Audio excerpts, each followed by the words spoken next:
Hello guys, मेरा नाम है सूरज कुमार नायक। मैं आपको पूरा क्लास 12 पढ़ाऊंगा 1 से लेकर 16 चैप्टर तक। 20 से 30 मिनट में हम लोग कॉन्सेप्ट कवर कर देंगे। उसके बाद कुछ अच्छे प्रॉब्लम्स कर लेंगे जिससे कि आपका टॉपिक स्ट्रांग हो जाएगा। और एग्जाम पॉइंट ऑफ व्यू से ये चैप्टर बहुत इंपॉर्टेंट है क्योंकि ये चैप्टर आपका 6 मार्क्स का आता है और ये क्लास 12 का पहला चैप्टर है, तो इसको अच्छे से पढ़ना है हम लोगों को।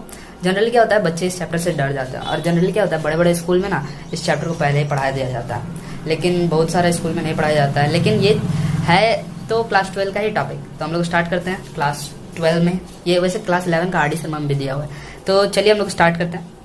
तो पहला हम लोग का टॉपिक जो इसमें रहता है वो रहता है टाइप्स ऑफ रिलेशन। अब रिलेशन क्या होता है आप लोग क्लास 11 में पढ़े होंगे, मैं आपको छोटे से बता देता हूँ। रिलेशन क्या होता है, कार्टेशियन प्रोडक्ट का सबसेट होता है, ठीक है। तो अभी हम लोग देखेंगे तो आगे आगे आपको सब समझ में आएगा, क्वेश्चंस भी करने आएंगे। तो रिलेशन 3 प्रकार का होता है, रिफ्लेक्सिव, सिमेट्रिक और ट्रांजिटिव। 3 टाइप्स का रिलेशन होता है, types of relation, reflexive, symmetric, transitive. तो यहाँ मैंने एक सेट लिया है, आपको रिफ्लेक्सिव और सिमेट्रिक और ट्रांजिटिव समझाने की कोशिश करने के लिए एक सेट लिया है, जिस सेट का एलिमेंट 1, 2 और 3 है।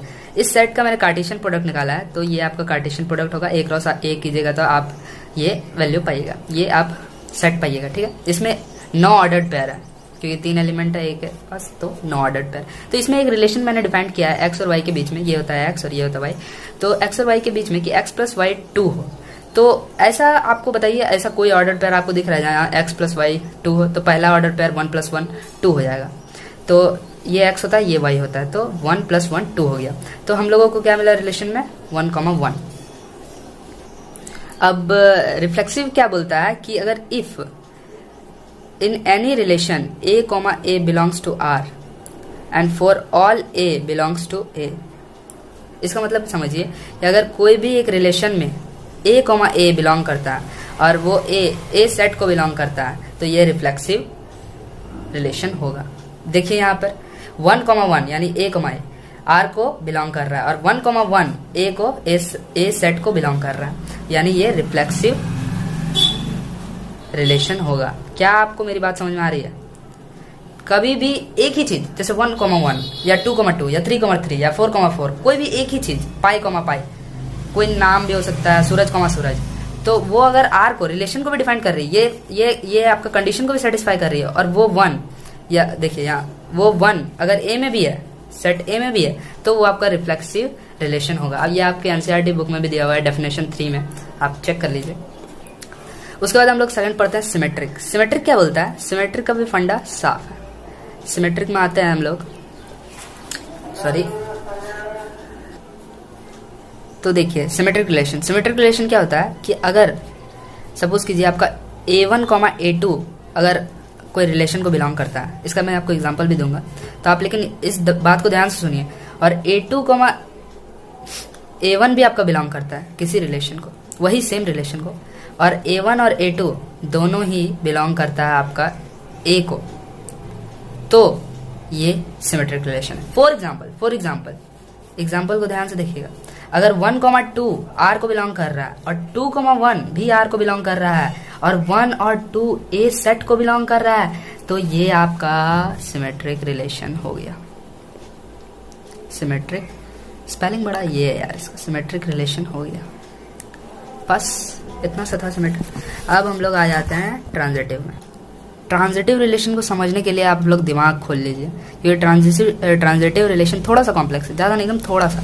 अगर कोई यहाँ अगर ध्यान से देखिएगा तो आपको समझ में आ जाएगा। अगर a1, a2 कोई रिलेशन को बिलोंग करता है और a2, a3 कोई रिलेशन को बिलोंग करता है, ध्यान से देखिएगा। वहाँ था सिमेट्रिक में कि a1, a2 और a2, a1, 1, 2 और 2, 1, लेकिन यहाँ पे क्या है a1, a2, a2, a3, और अगर a1, a3 भी बिलोंग करता है रिलेशन को और a1, a2 और a3 तीनों कोई एक सेट को बिलोंग करता है, तो ये आपका ट्रांजिटिव रिलेशन हो जाता है। फॉर एग्जाम्पल को ध्यान से देखिए, आपको बिल्कुल मैं क्लियर कर दूंगा। 1, 2 एक रिलेशन को बिलोंग कर रहा है, 2, 3 एक रिलेशन को बिलोंग कर रहा है, और 1, 3 भी उसी रिलेशन को बिलोंग करता है। देखिए मैंने क्या बोला, a1, a2, a3 अलग अलग चीज है, और फिर a1, a3 भी अगर उसी रिलेशन को बिलोंग करता है, और माशाअल्लाह अगर 1, 2, 3 तीनों एक सेट को बिलोंग करता है, तो सुभान अल्लाह ये आपका ट्रांजिटिव हो गया, ट्रांजिटिव रिलेशन हो गया आपका ये ट्रांजिटिव रिलेशन और ट्रांजिटिव रिलेशन। तो मैं आपको एक बात और बता दूं कि अगर ये कंडीशन ही नहीं दिया हो A1 A2 A2 A3 और ये अगर नहीं दिया हो तब आप मान लीजिएगा कि ये ट्रांजिटिव रिलेशन नहीं है। बट मान लीजिए आपका A1 A2 दिया हुआ है और आपका दूसरा कुछ दिया हुआ है, ठीक है। मान लीजिए A1 A2 आपका 1,2 दिया हुआ है। एक क्वेश्चन में ऐसा आपका आता है शायद, उस टाइम ना मैं आपको इसको डिटेल से बताऊंगा। अभी तक आप इसको इतना ही समझ लीजिए, ठीक है। ट्रांजिटिव रिलेशन क्लियर है कि कुछ नहीं, ट्रांजिटिव A1 A2 रहे, A2 A3 रहे और A1 A3 भी रहे और A1 A2 A3 तीनों एक सेट को बिलोंग करे A, तो बस ये आपका बन गया। पहले आपको एक सेट दिया रहेगा, उससे आपको फिर एक आपको रिलेशन का प्री डिफाइंड कंडीशन भी रहता है, उससे फिर आपको हम लोग क्वेश्चन करेंगे। पहले आप इतना समझ लीजिए। अगर आपको इतना समझ में आ गया, लाइक के बटन को ठोक दीजिए। आपने टाइप्स ऑफ रिलेशन क्लियर कर लिया। अब इस पे हम लोग एक क्वेश्चन कर लेते हैं और इसको यहीं खत्म करते हैं, इस टॉपिक को। तो चलिए हम लोग क्वेश्चन के देखते हैं। देखिए ये क्वेश्चन को आप लोग ध्यान से देखिए, ये क्वेश्चन से आपका माइंड क्लियर हो जाएगा। तो इस क्वेश्चन में क्या बोला है, so that in a set ए कोई सेट है जिसका एलिमेंट 1 2 3 है और रिलेशन दिया हुआ है 1 1, ये आपका ऑर्डर पेयर दिया हुआ रिलेशन में, ठीक है। इज रिफ्लेक्सिव, हम लोग को ये शो करना है कि ये रिफ्लेक्सिव है। तो रिफ्लेक्सिव के लिए क्या कंडीशन था, if A, belongs to R and A belongs to A। तो यहाँ पे देखिए 1,1 बिलोंग्स टू R और 1 भी बिलोंग कर रहा है A को, तो ये आपका आ गया रिफ्लेक्सिव का कंडीशन में। फिर 2,2 फिर 3,3 सब वैसे ही है, 2,2 और 3,3। तो क्योंकि ये तीनों चीज लाई कर रहा है R में, 1,1 2,2 और 3,3 लाई ऑन रिलेशन और R और बिलोंग्स टू R, सबसे बढ़िया बिलोंग्स टू R।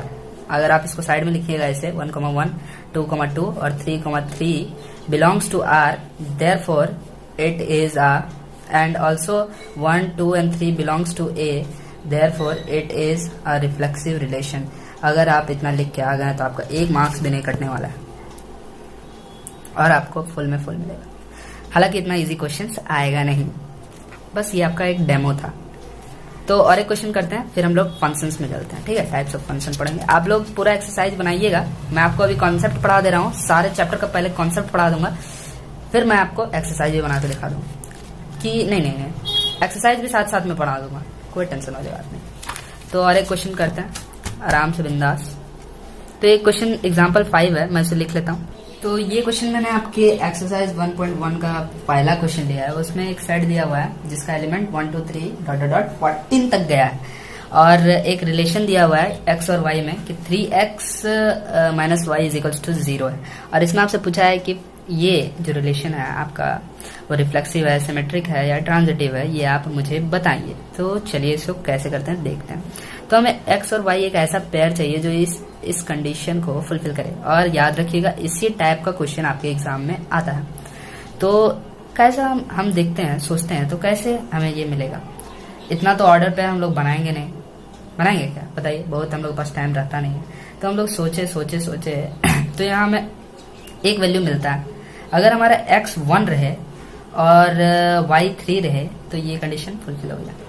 तो हम लोग क्या क्या मिलता है हम लोग लिखते जाते हैं, 1,3 एक चीज मिली है। और क्या मिले हमें, अगर ये 2 रहे और ये 6 रहे तो भी काम बन सकता है, तो 2,6। अगर ये 3 रहे और ये 9 रहे तो भी काम बन सकता है।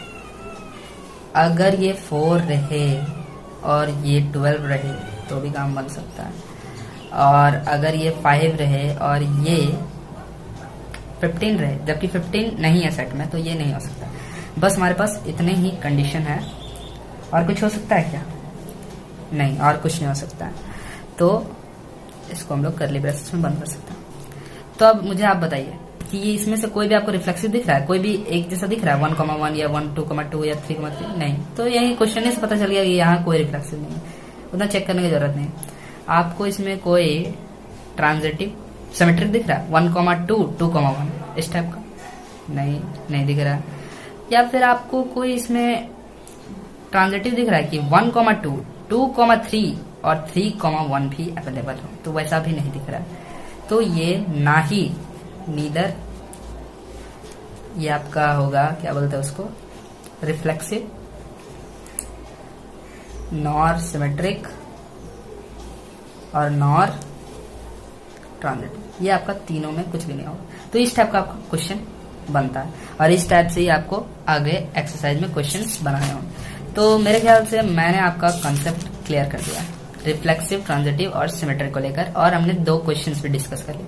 तो इसका पार्ट 2 वीडियो जो बनेगा अभी मैं बना दूंगा फटाक से, उसमें हम लोग टाइप्स ऑफ फंक्शन डिस्कस करने वाले हैं। टाइप्स ऑफ फंक्शन, कौन कौन टाइप का फंक्शन होता है, और वो इसके मदद से जो भी मैंने अभी आपको पढ़ाया आप एक्सरसाइज 1.1 को आराम से बना सकते हैं। अगर आपको कहीं भी दिक्कत आता है तो आप मुझे कमेंट करके बता भी सकते हैं।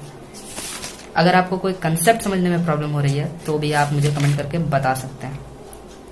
और मैं इसके बाद टाइप्स ऑफ फंक्शन का वीडियो बनाऊंगा जो इसका नेक्स्ट टॉपिक है, यही चैप्टर का नेक्स्ट टॉपिक। उसके बाद हम लोग गॉफ और फॉग बनाएंगे, फिर हम लोग बनाएंगे inverse of function, invertible function, और लास्ट हम लोग बाइनरी ऑपरेशन पढ़ के इस चैप्टर को खत्म कर देंगे। तो 5 पार्ट बनेगा।